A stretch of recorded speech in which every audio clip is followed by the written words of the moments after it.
There's a lot of myths and mysteries surrounding TxDOT's alternative delivery program, including, does it work, and is the taxpayer getting what they paid for? Let's break that question down and start with, does it work? And boy, I'm in charge of this. I've got to multitask. All right. Well, since 2002, TxDOT has delivered over $21 billion in infrastructure to the citizens of Texas for less than $14 billion of cost to the public. General benefits realized by alternative delivery is time savings due to concurrent design and construction activities, as well as other savings due to the industry's innovative ideas. Some of the major projects you may recognize on this chart are State Highway 130, segments 1 through 4 and 5 and 6 in the Austin area, Grand Parkway, segments F through G in the Houston area, and the Horseshoe and DFW connector projects in the Dallas-Fort Worth area. So some commonly asked questions that we hear quite often are, can any project be built using the design build delivery model? And that's kind of a fuzzy answer of, well, yeah, kinda. Any project can be delivered using the model. However, it must meet the limits set by statute, which are 3 design build contracts executed per year, fiscal year that is. You heard Matt mention that previously. And they have to have a minimum threshold of $150 million for design and construction costs. Additionally, there are characteristics, as Mr. Hale mentioned in the tool, that identify those projects that will most benefit from alternative delivery. So even if they meet some of the basic statutory requirements, they won't always be set up, primed, and ready to realize all the benefits of alternative delivery. So how, then, you might ask, are projects identified? So as we've mentioned, and believe me, we're not selling this tool, but it does keep coming up. The tool does help TxDOT evaluate characteristics and goals for projects to which it can validate the projects that are either a good candidate for design build or possibly traditional delivery, design bid build. And it's a way that we can document our decision-making process. So now let's engage our panel. You've got Greg Snider, if you'll raise your hand as I call your name so they know who you are, project manager for the Houston district, who's responsible for delivering, or was responsible for delivering Grand Parkway F through G, a design build project, and currently he's managing the 288 concession project. Greg's favorite toy growing up was his Schwinn bicycle because it afforded him a whole lot of freedom. To talk to his mama about that. That's right. Amadeo Saenz. He was a former TxDOT executive director and chief engineer, serving in those roles between 2001 and 2011. During his tenure in Austin, TxDOT delivered several alternative delivery projects: State Highway 130, 1 through 4 and 5 and 6, North Tarrant Expressway, and the DFW connector. For the last 6 years, he has served as director of project development with J.D. Abrams. His favorite movie, which I suspect a lot can relate to, is Lonesome Dove. Clemens is the newly appointed director of TP&D for the Dallas district. Please congratulate her later. Ceason was TxDOT's project manager for the Horseshoe Design Build project, as well as the district lead for the Southern Gateway procurement. Ceason's fun fact was so funny that we knew it would take too much time to calm the audience down, so you'll have to ask her later. Jennifer Wright is a portfolio project manager with PFD. Jennifer manages TxDOT's debt programs, including the Texas Mobility Fund, and most recently supported the delivery of the $285 million TIFI loan for the I-35E managed lanes. If Jennifer was allowed to time travel, we asked her where she'd go, and she said she would go to exactly 10:59 p.m. Eastern Time on Wednesday, September 6th, to get the lottery numbers so that she could retire and spend her time in the audience as a heckler instead of a panelist. And last but not least, Jerry Ramos is the president of Ramos Consulting. Jerry was the GEC project manager for TxDOT's first design build project, which was State Highway 130 segments 1 through 4, and most recently the procurement manager for the 249 extension project in Houston. Jerry, if we asked him if he had a dinner party, what famous person he would invite, and he said it would be Teddy Roosevelt. So as I mentioned, there's booklets if you'd like to know more about our speakers. So we had our first question, and I don't think we finished thinking about the whole part of the question. So Part of that question I originally asked was, how does TxDOT ensure the taxpayer gets what they're, how does TxDOT ensure the taxpayer is getting what's paid for? So I'd like to get Greg's thoughts on that, and then he would represent the owner side, and then Amadeo, maybe from a developer side, could chime in. Sure. So during implementation, I'm assuming that's where we're going to frame this. So as we talked, as Mike and Matt mentioned, the design build contracts in general are set up to allow a lot of flexibility and innovation to the design builder. They're not as prescriptive.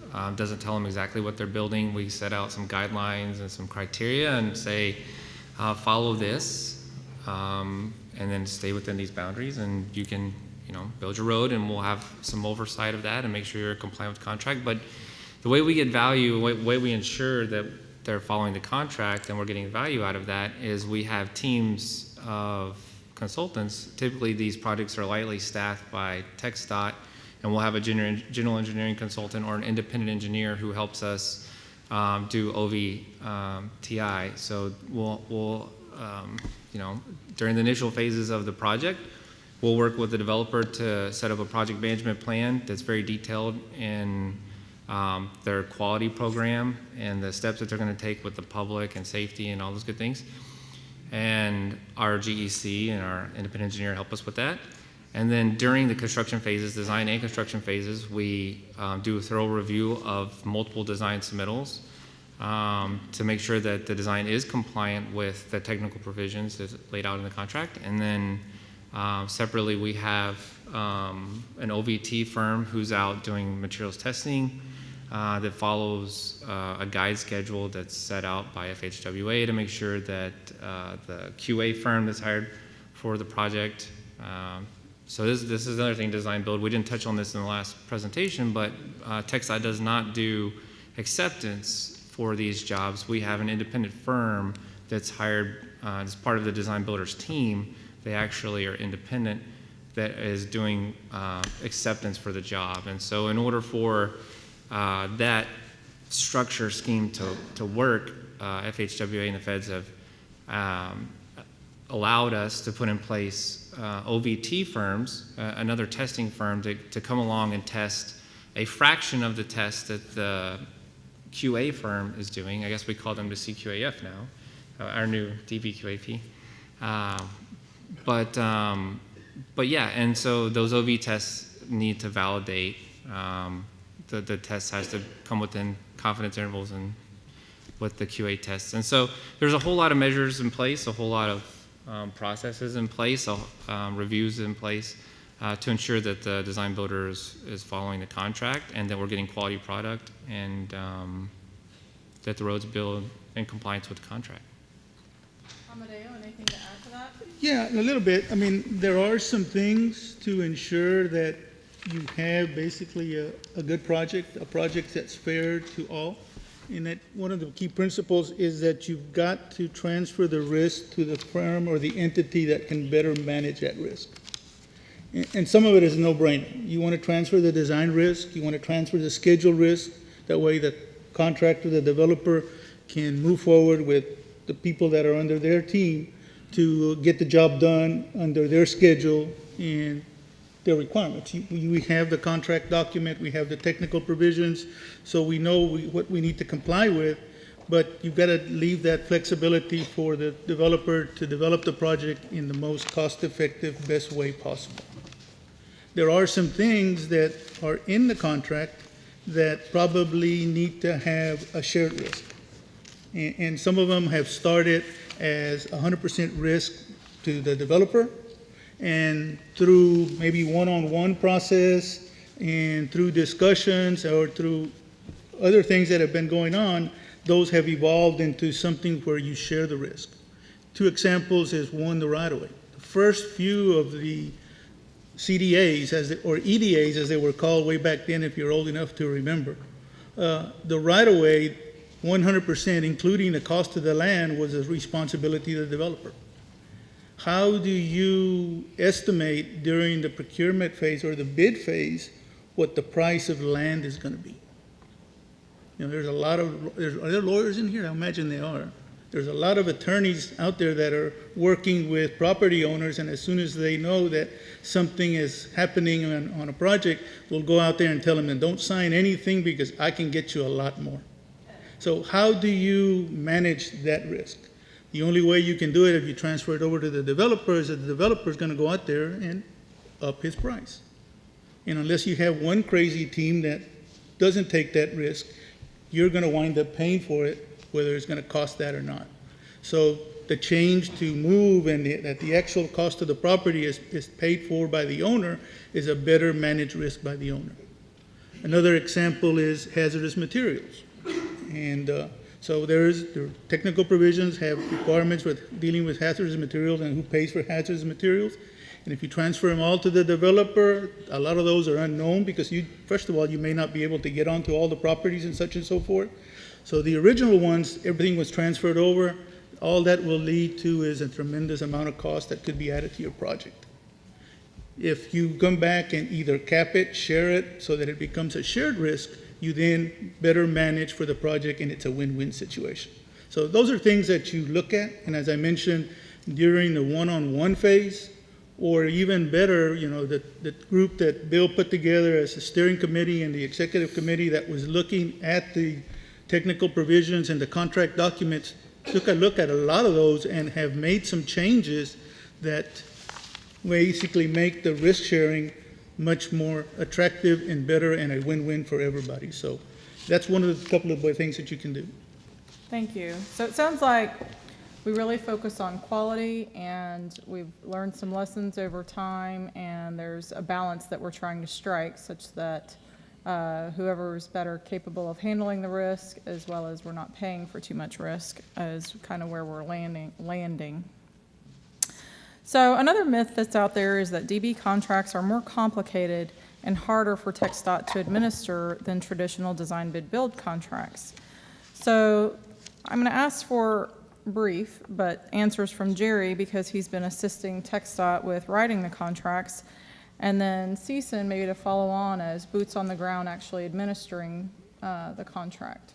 Okay.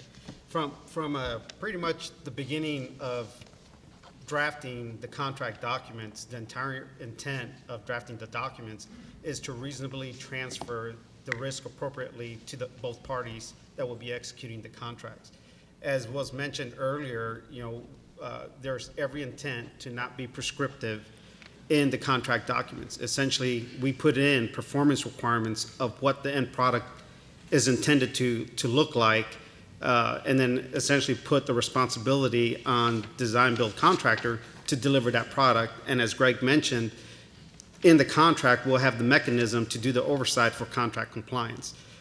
So in the past, that is the intent of preparing the procurement documents. And as Mr. Hale mentioned earlier, that Marcus will be addressing later, we have gone over the last year and revamped the procurement documents to make them a little bit more consistent and familiar to the contracting community, to make them a little bit more similar in look, feel, and maybe somewhat taste of a traditional design bid build contract, but with the design build twist on it. Again, with intent to appropriately, transfer the risk to the appropriate party, and then make it easy for the implementation teams to administer them. So Season, there's really just one single point of contact that you're dealing with when you're trying to administer the contract. Does that help the situation? Yeah, it does. When you think about it, all we've done is combined our design contract with our construction contract. So at the end of the day, we're still building the same projects. We're still building the highways and bridges that we've built for the last 100 years. It's just administered under one contract. Mm-hmm. Okay, so another common myth out there is that TxDOT has absolutely no control over the design build contractors. That would be a bad thing. So I'll ask Season how you feel about that. Again, as a boots on the ground, and maybe Greg, same thing. Do y'all feel like you've just lost all control? No. At the end of the day, the contractor still works for us. We can direct them to do whatever we need them to. We just have to know the contract and whether or not that's going to cost us money. But then we also have our oversight, our quality assurance firm, that although the contractor's paying them, they also report jointly to TxDOT, and we have the ability to fire them if they're not doing their job. And then we've also got our OVT team that also helps with that oversight. Greg, yours is a little bit different being a concession right now. What are the Yeah. teeth in your contract like? It's a little different. So in general, I think there's a question later you may ask me related to concessions, but you know, in this particular contract, they've taken over operations and maintenance of the corridor at the beginning of the project as they're working to design and construct the managed lanes. And so there are performance metrics on the maintenance side as well during operations, and you know, that introduces a whole nother set of metrics that they're being measured on and that we're auditing. And so there are non-compliance points, which fortunately we haven't had to use yet. They're doing a pretty good job with maintenance. But there is another level of complexity with the CDA. And so I don't want to get too far into that because I think that we'll talk a little bit about that later. But I do agree with Season that we do still have a great level of oversight, and in instances where we do get in disputes, we can direct if we need to do so. But yeah. All right, so another kind of common misconception is that design-build contracts don't allow for change orders because it is a lump sum price that's bid, so to speak. What are your thoughts, Greg, behind change orders? Yeah, so there certainly are change orders. I think historically there have not been many developer-initiated change orders, on the order of about 0.5%. I think across all of our projects is something like that, whereas TxDOT-initiated change orders is of closer to 5% on our projects, but still relatively low. I mean, the reality is the contracts aren't perfect. We're working with a lot of stakeholders and agencies. I know they're not perfect, Jerry. But yeah, and Amadeo will tell you that as well. But we you know, it happens. So you have a change in a TxDOT standard, or you have a third party that comes along that wants something incorporated into the project. And what we try to do is get that done as early in the project as we can to not impact these guys, or you know, talk to the stakeholders about doing it maybe after the job's done. But in general, we do have change orders, not historically. So I think it's safe to say that we knew we needed the flexibility, so we built that into the contract to allow that to occur. Yep.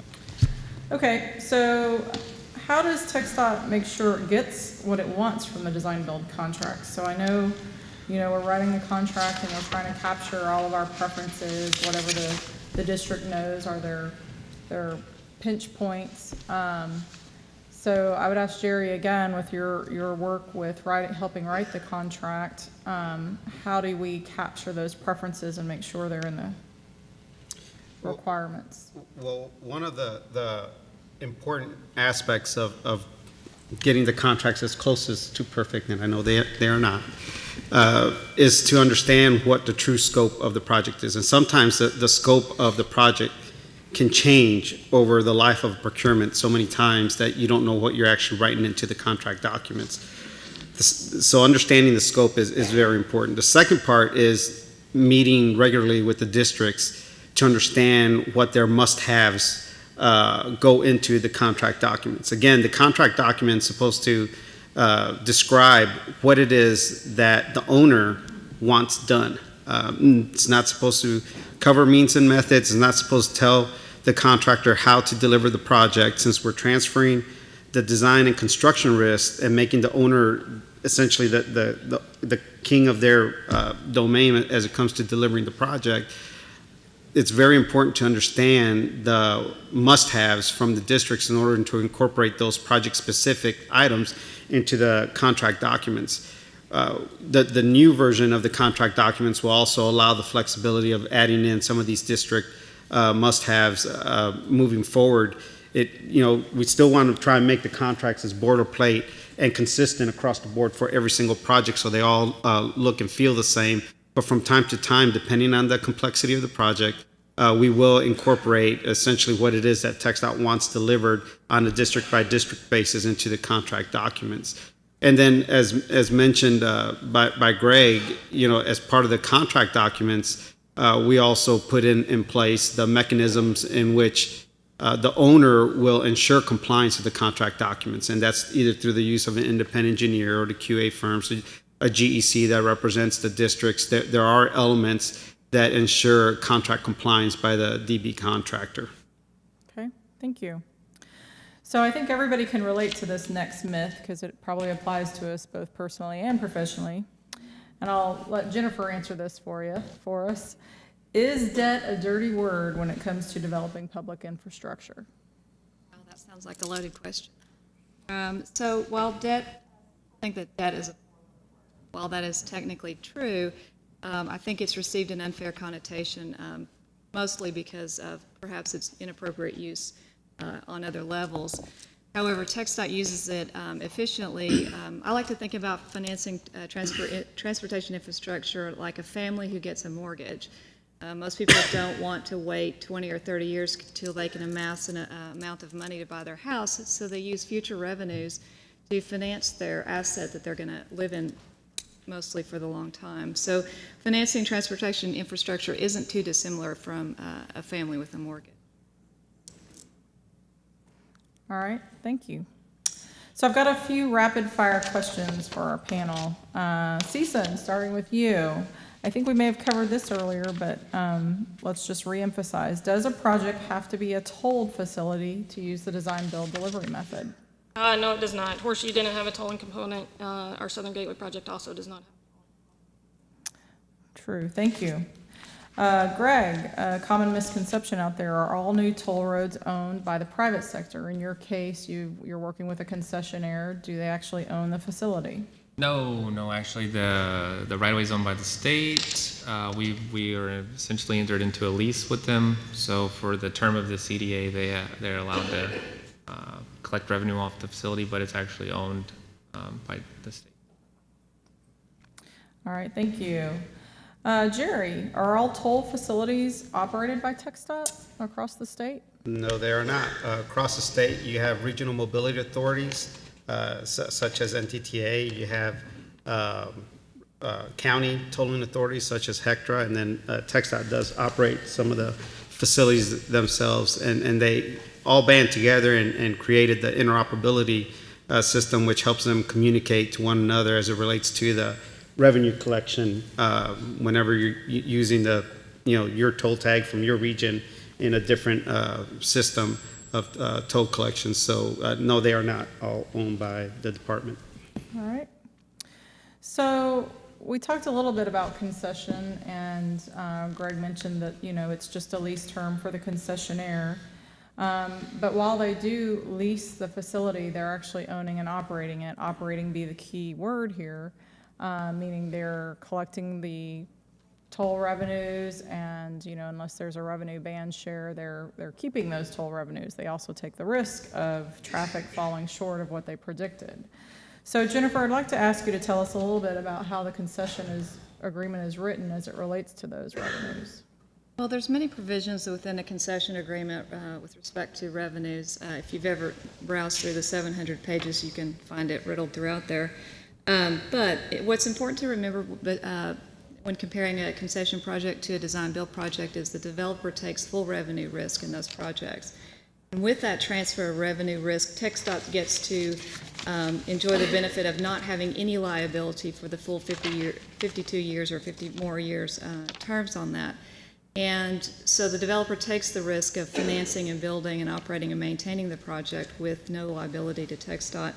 And that's important because they take the risk that the revenues will show up. And if the revenues don't show up, it's still not TxDOT's risk. I think that concept was proven in the recent case of the State Highway 130 segments 5 and 6 bankruptcy. That project did go into bankruptcy, but it continued to operate throughout the bankruptcy process, even when new owners have taken that project over. So it's an important concept to remember that TxDOT has no risk with a concession project compared to a design-build project. Thank you. So Amadeo, from your standpoint, we've talked a lot about the design and construction, but then there's always the maintenance phase. Can you tell our audience the difference between what's out there and kind of the path forward that TxDOT's utilizing in the capital maintenance agreement versus in the past we had a lot of comprehensive maintenance agreements? Sure, thanks.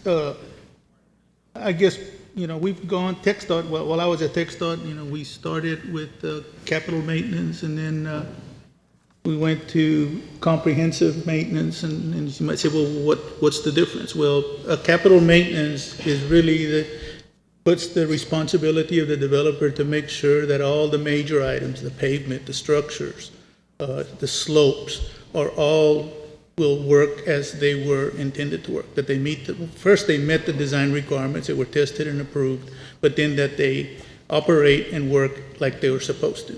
And if for some reason they don't, then the developer is responsible for those. As you go through and then, being on the district side or on the TxDOT side, you're getting a new road, you're not getting new people, so the big push was, I don't have enough people to maintain my existing road, so let's just pass this on to the developer and let them now maintain from right-of-way line to right-of-way line. And so that's kind of what a comprehensive maintenance is. You not only take care of the big latent demand, the latent defects issues on those big items, but you're also responsible for the day-to-day maintenance, mowing the grass, picking up the litter, managing traffic in operation. So that's kind of the difference in two. They require a different group of people to be doing that and a different level of effort.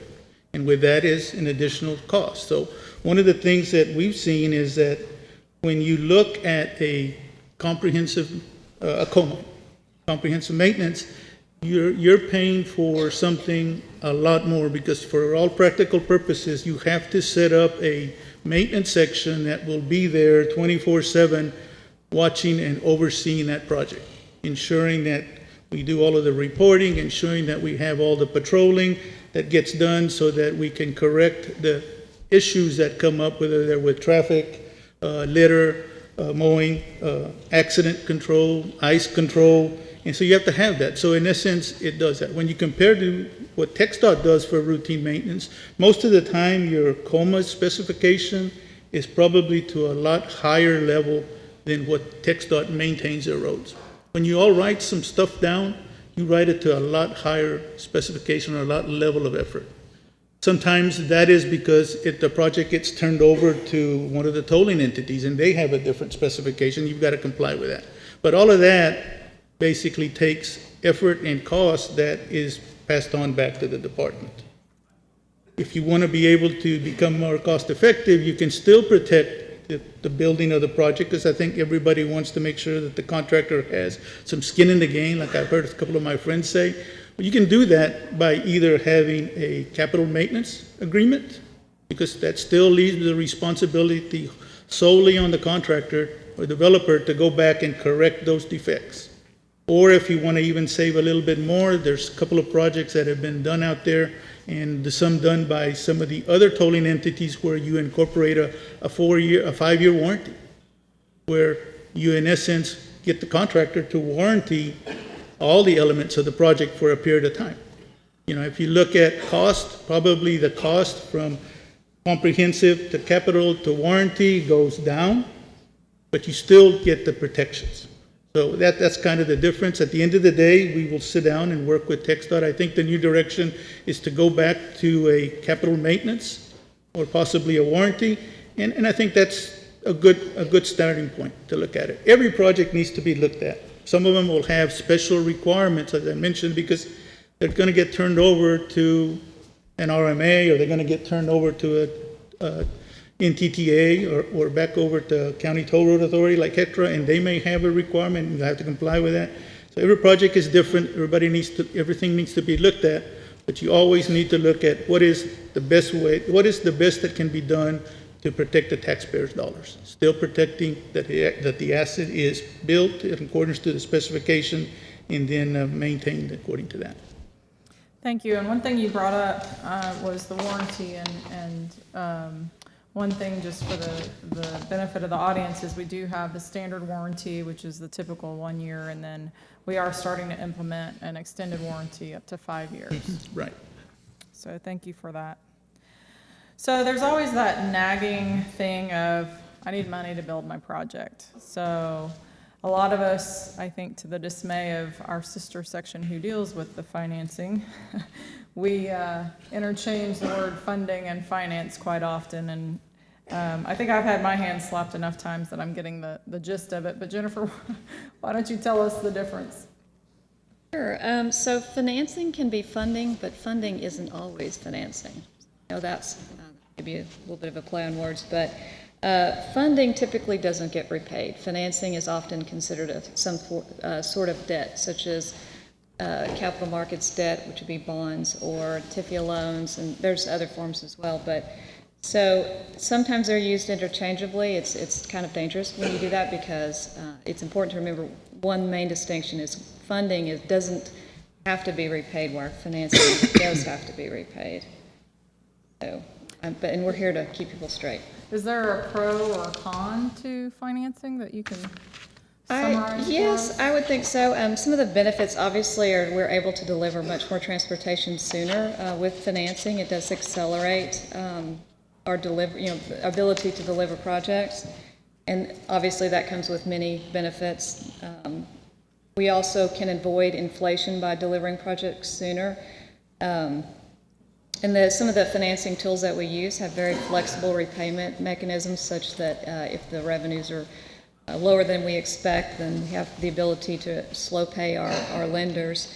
Unfortunately, some of the drawbacks are there are some administrative burdens. We do have quite a bit of reporting to our lenders. The lenders want to make sure that they're going to get paid back, so they want to know how the project is progressing both during the construction phase and the operating phase. So we're required to report to them the progress of the project and then how it's operating. And that just adds a layer of complexity that doesn't come with grant funding. But when you you do a cost-benefit analysis, and when you can get financing that's very, very cheap, then sometimes it makes sense. It's not an answer for every project, but it can be an answer for some. All right. So I know some of the projects I've been associated with, sometimes there's TIFIA, sometimes there's bonds, sometimes there's both. Is there a difference between TIFIA and capital market debt? Yes. So TIFIA is generally a one lender, and so if you were to be in a situation where you would need to renegotiate your debt, you would be negotiating with one lender. That's not a common practice in the U.S. is to use TIFIA solely. Most entities use a combination of TIFIA and debt. But we also, and so the difference between working with one lender as opposed to the bond markets is you have thousands and thousands of investors.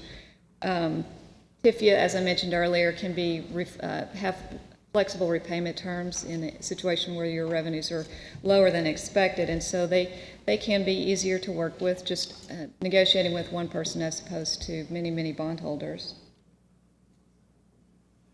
I would say that those are the main differences, but they're both forms of debt, so as with any type of lender situation, you're still going to have to report to both your investors or your TIFIA lender. All right, thanks. Well, with that, we're going to open it up to audience questions. So I'd ask our folks with the wireless mics to help us hear the questions, and I am being blinded, and we'll try to see your hand. Does the default affect the bond rating of the state of Texas? I'm sorry, can you repeat the question? If any of these would the default impact the bond debt, the bond rating of the state of Texas? No, Because it's not state of Texas debt. it's not bond, okay. Okay. Any other hands out there? No takers, no takers. Oh, shy audience. All right. Dieter? There's- One sec. Can you talk at all about possibly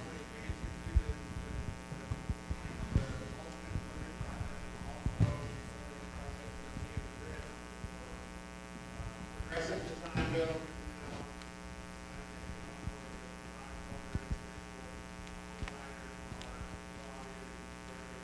Preliminary design, not at the 30%. Oh, I don't like my. So I think the gist of the question was, have we thought about adding CM at risk and progressive design build to the program?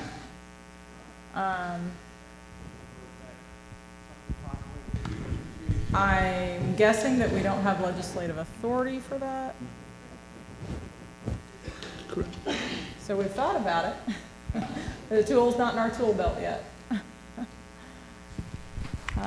Yeah, I had a quick question for Amadeo in reference to the capital maintenance agreement. Previously, we had always every 5 years when TxDOT decides to execute the capital maintenance agreement in 5 years intervals, we had handback requirements. By taking out the handback requirements, do you see this as a tremendous savings for the capital maintenance agreement?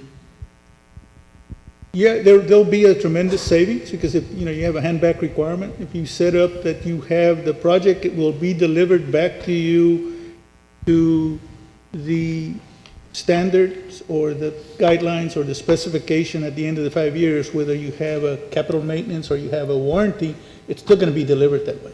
So, yeah, there'll be savings, because you'll be able to, if you have some handback requirements and you're maybe wanting to up them to something else, it's gonna cost you more. This way you won't have to. Anybody else? Question up top?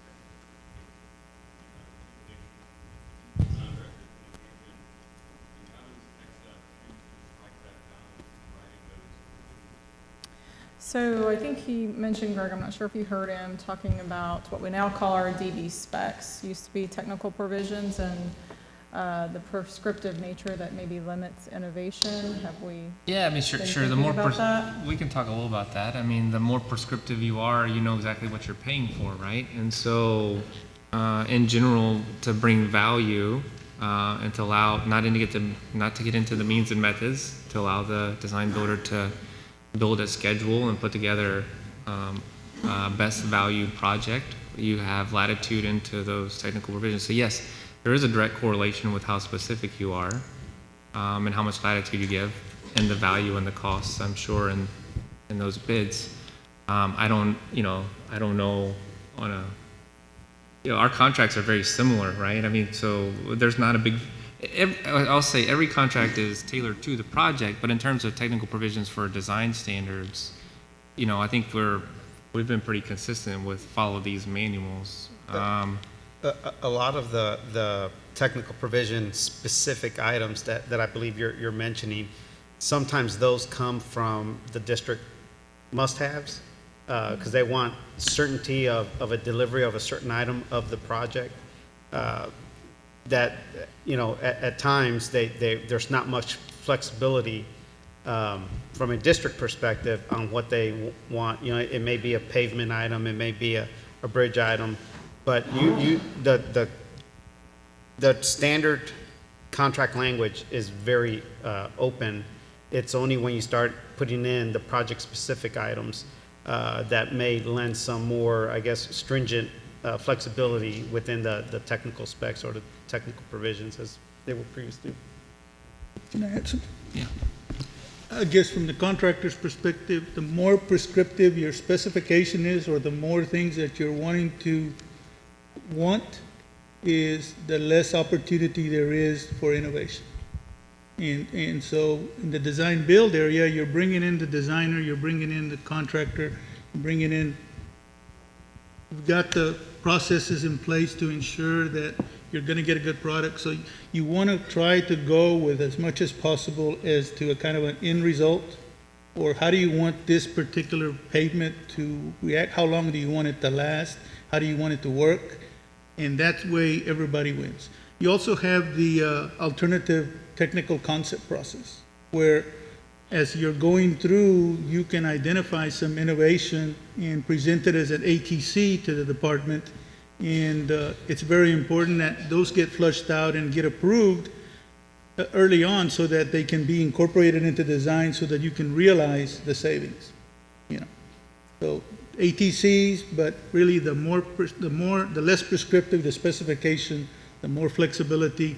You still have the controls to ensure that it gets built and will be managed. And I will add to the end, to the ATCs, I'm glad you brought that up, Amadeo, is that an ATC is an opportunity to to basically introduce a change to the technical provisions should your ATC be approved. Because there may be something that the procurement team or the district did not think of during the procurement process, If it's equal to or better, right? equal to or better. Yeah, equal to or better, but it's very important that a response to that ATC, an approval or a disapproval, and not leave it unknown, because if you leave it as, well, maybe we will, then you're still nowhere. So it's very important to get a response to the ATCs and get those responses as early as possible so they can really be flushed out as part of the design center. That's right. And then that latitude in the technical provisions may not exactly result in a cost savings, but it could also affect the schedule, right? So there could just be directly related to giving that latitude could allow these guys to finish roads sooner, maybe not, maybe cost the same. But there's other benefits besides cost. Well, All Has- right. Sorry. Somebody? Ah, there you are. Has there been any consideration to partnering with TTI in some of these projects on some of the alternative technical concepts that may be more frequently shot down, such as mechanistic pavement designs, to use that as a research, take one portion of that, use it as a research project, gather some technical data on the performance of those as opposed to the historic ASHTO type pavement designs, and maybe get a little better comfort level with some of the mechanistic pavement designs going forward? I'm not sure specific to mechanistic pavement, but I do know that maybe not even TTI, but we do submit a lot of things for research. I don't know if the panel has a better answer than that. TRB. To date, we haven't allowed the mechanistic pavement design, and a lot of that's because we're taking a large risk if we were to do that on these projects, because there are some of our larger scopes, but we think that might be better suited to look at one of our smaller projects where a little less risk that we.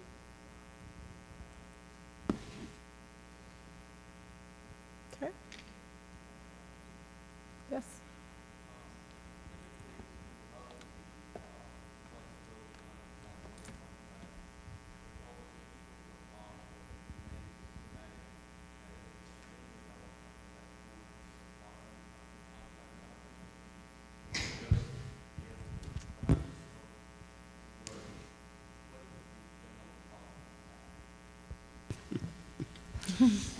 I'll let you guys do that.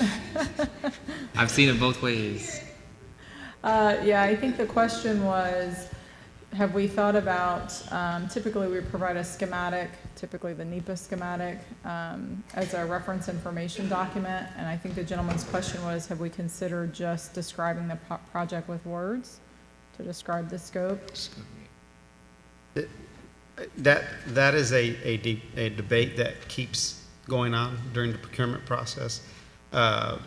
Some think that being as prescriptive and descriptive in section 1 of what used to be the technical provisions to describe the project was the best way to describe what it is that you wanted, so that way it's rolled into the contract instead of making the schematic and exhibit part of the contract documents.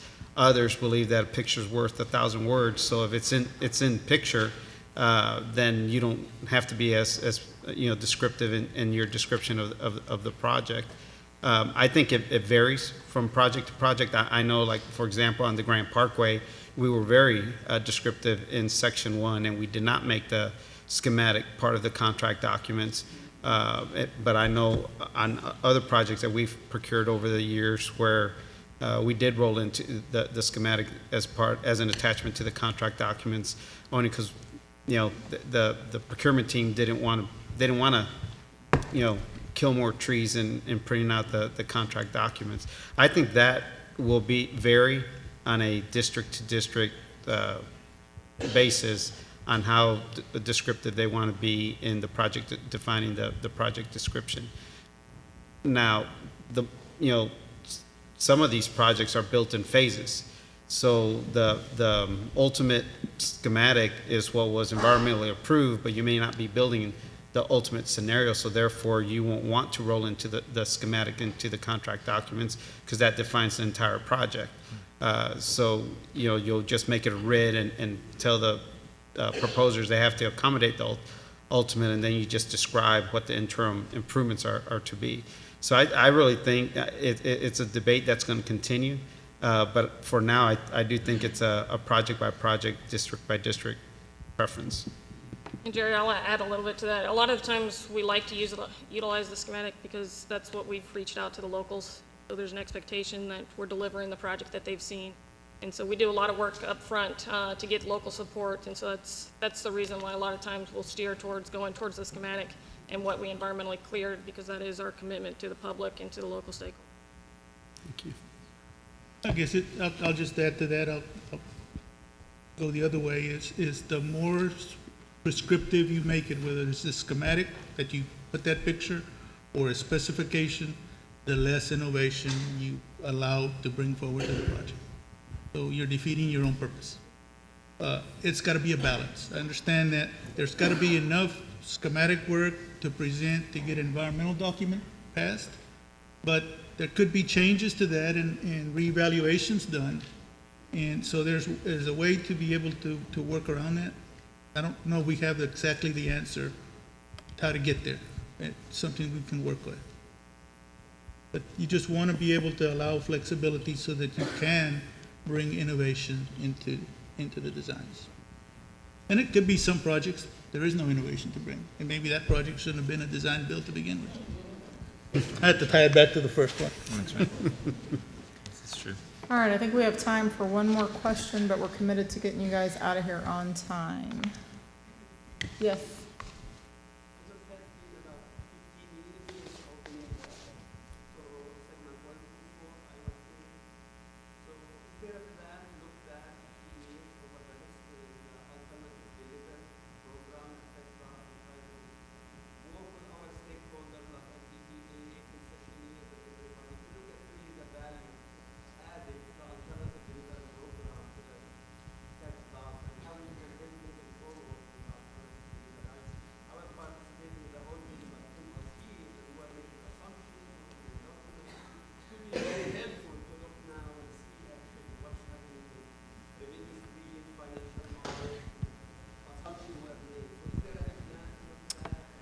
So I'll try to repeat the question.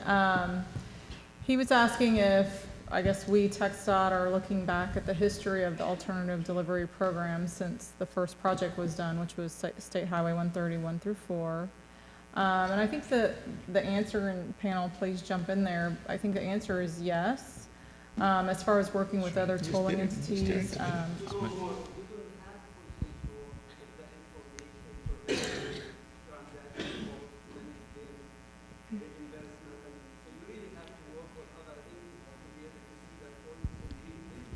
yeah, that may be above my pay grade, but I think Amadeo alluded to it as we have formed an executive oversight committee within TxDOT, and then we do work with industry, which is a formal steering committee meeting. So we are working with industry.